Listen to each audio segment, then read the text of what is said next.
Hello guys, good morning and welcome back to my channel. So সকাল সকাল ঘুম থেকে উঠে পড়েছি আর এখন বাজছে ভোর 5টা। এত সকালে আমি জীবনে ঘুম থেকে উঠি না নিজের কাজ ছাড়া।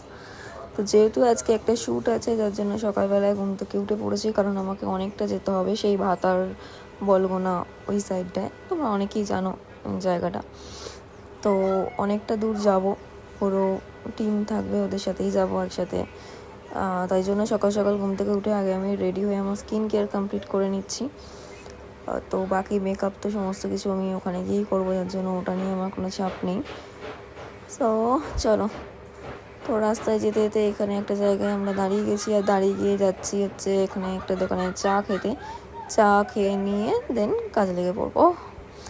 দেখো, ইটস মাই ফার্স্ট লুক। আর তারপর থেকে আমার আর কোনো শ্যুট নেওয়া হয়নি, কাজের চাপে আর হয় না, কনসেন্ট্রেট করতে হয়। দেন এখানে রেডি হয়ে গেছি, ইটস মাই সেকেন্ড লুক, যেটা তোমরা সিনে দেখতে পাবে। And it my co actor, খুব ভালো কো অ্যাক্টার আমার। এই যে চলে এসেছি ফ্লোরে। দেন এখান থেকে ডিরেক্টলি প্যাক আপ আমার।